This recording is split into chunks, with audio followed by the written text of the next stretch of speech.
Hey everyone. So today, I'm excited. I'm going to be talking about exploring the best parenting advice, how to open things up to discussions for the LGBTQ community. So it is a very super important topic. How do we open to these discussions, especially when it comes to being a parent and wanting to stay relevant in your kid's life and doing it the right way to where you're not harming them. Uh, and I say that because they come back years later from experience and say, remember when you said this, this really hurt my feelings. Or remember when you said this, that devastated me. So we try to evolve as parents and do the best that we can. And the LGBTQ community, things can be very sensitive, and it's so prevalent though right now in society, and you want to do the best you can. So, okay, let me just jump right into what I think are some key points and on how to open up that discussion. And that might help you navigate that. So first things first, set the scene. Where are you going to chat? Where do you want to have this talk? What is a safe place for you and that other person, whether your daughter, friend, son, whoever it is that you're having this chat with. And I know I'm saying parenting and I'm bringing up a friend because if you do have a friend who may need somebody to talk to, I mean, this is opening up the discussion to anybody, really. So one of the things that was really great with one of my daughters, I have two daughters, was that she loved to just, when it was late at night, when I was getting ready to go to bed, she came to me in the kitchen and would love sitting on the kitchen counter. Just love sitting on the kitchen counter, and then the conversation would just start. Okay, wasn't expecting it. It's 1 o'clock in the morning. I was going to go to bed. For whatever reason, you're up. Let's go. My other daughter loves coming into the living room when I'm curled up with a book or watching a drama and curling up underneath that, my blanket with me, and just, it all comes out. Here comes that conversation. So whether you're snuggling up with your kids, wherever your quiet space is, even if you go out to a restaurant or a coffee shop or out for a walk at the park, wherever it is, it's key to make sure that everyone feels comfortable and that they're relaxed, because you want it to be positive and for them to feel free to be able to open up.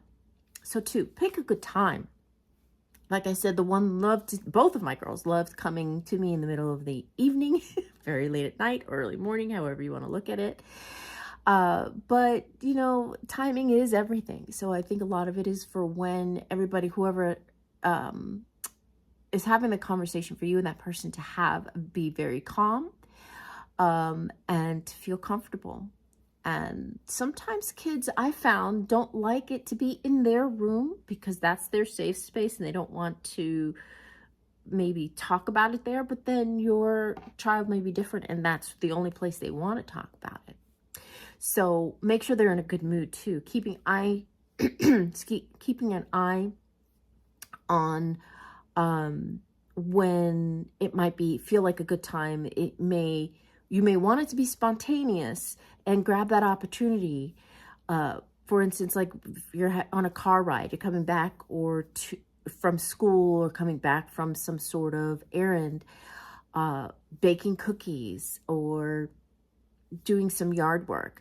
Whatever you think feels like the right time, use your instincts, use your stomach, use your chest and your feelings to gauge on what is going to be the good time for you to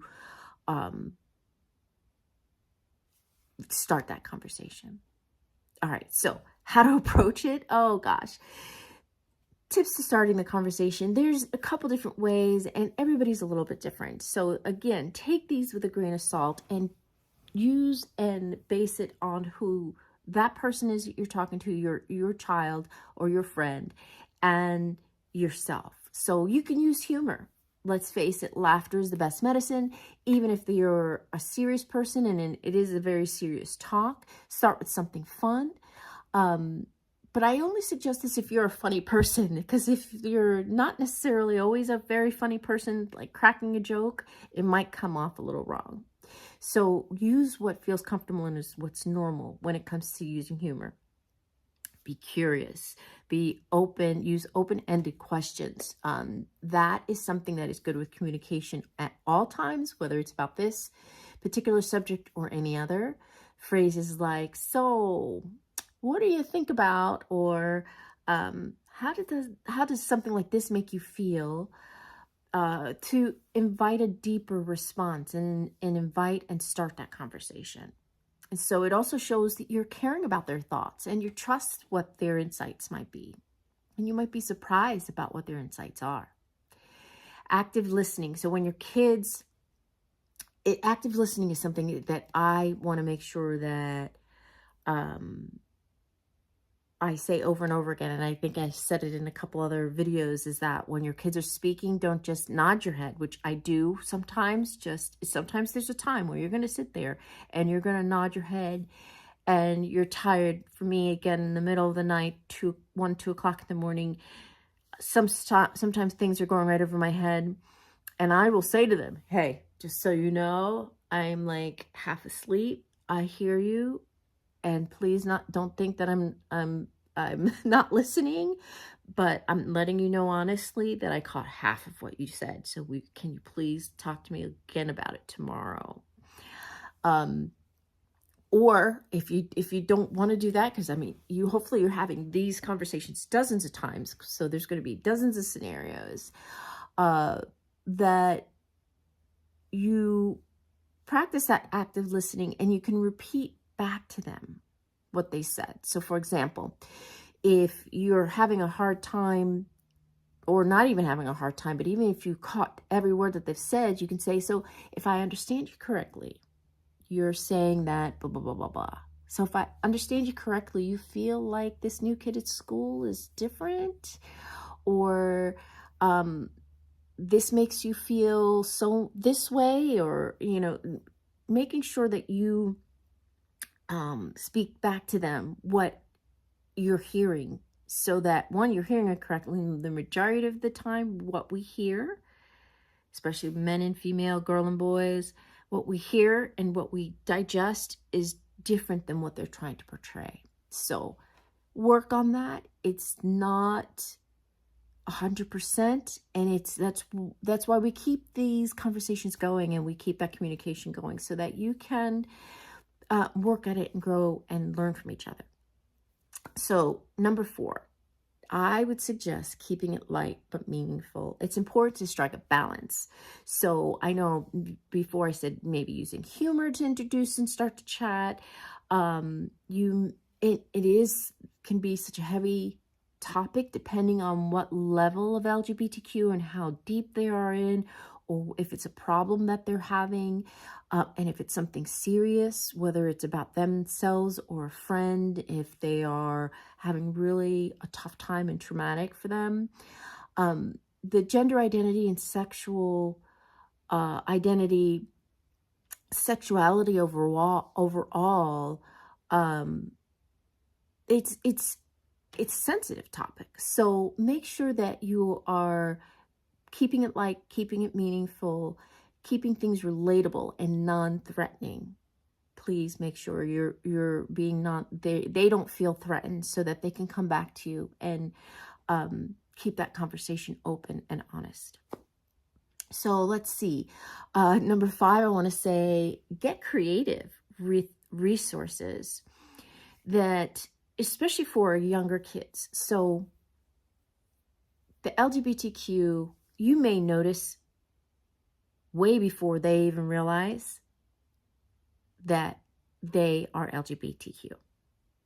So you see them growing, you see certain things happening, and there are different ways depending on their age and when you end up talking about it, and when they end up coming out to you on how you may address things. So for younger kids, you can use books. there's TV shows or movies that feature LGBTQ characters or themes as conversation starters. So not only are they entertaining at times, but you can also just use it to open the doors to have that deeper conversation. For instance, when one of my daughters was younger, I opened up a conversation with her after watching an episode from One Day at a Time. Not the old one from the 70s, but the one that was out, oh my gosh, when was it? Early 2000s. It was around COVID time, 2020, 2021 maybe. And it's still out there. It's on Netflix, and they represent on that show. So after watching an episode, I had asked her, so what did you think about that character's journey? What did you think? How did that make you feel? Did you relate? She goes, oh, and then she just came right out. And with her understanding and her feeling, and she wasn't coming out to me at that time, but, we had that conversation. So she knew I was okay with it. She knew it was a safe place to talk about. This can work wonders with keeping yourself engaged, and keeping that chat open. Embrace it, please. Okay, number 6. I think I'm going to do 7 today, but number 6, embrace your mistakes and learn together. Remember, not every conversation will be perfect, and that is okay. If things get awkward, or you fumble with your words, hey, it happens. Laugh it off. You can even say, okay, well, that didn't go as planned. How about I just stick to making this lasagna? Or how about I just stick to baking these cookies? Taking the pressure off, forcing the conversation.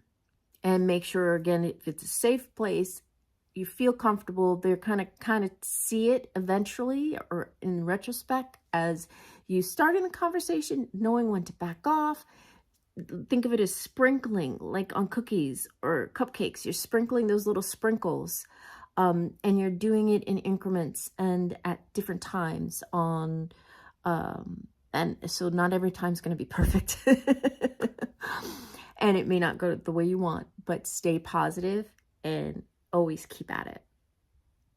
And place that conversation and that discussion on the table for another time. Just don't push it. Don't push it. So number 7, and last but not least, celebrate your progresses. So celebrate the moments where you manage to have those discussions. I mean, that's huge. And I applaud you. And I am so happy, and I'm hoping that these little tips have given you even just one little idea on how to start a conversation with them, because the tiniest bit is a huge victory.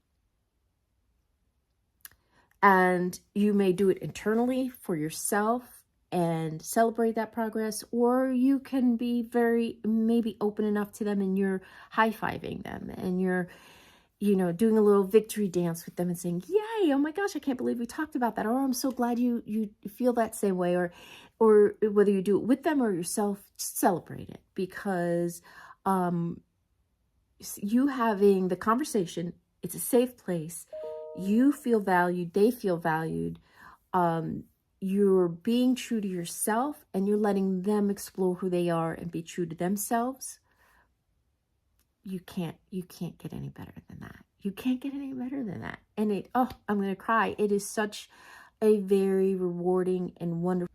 So I got cut off there, and I just wanted to finish this off by, I was saying how it was all a wonderful thing, and to celebrate those victories when you do have those discussions. So being open to discussions in the LGBTQ plus families is about creating a safe, lighthearted environment where everyone feels free to share and express themselves. Remember, humor, curiosity, creativity, and lots of love go a long way. So hopefully you enjoyed these tips and you found them helpful.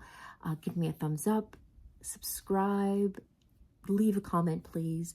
Let me know how it goes for you, and if you got anything from these tips. Take care and stay strong.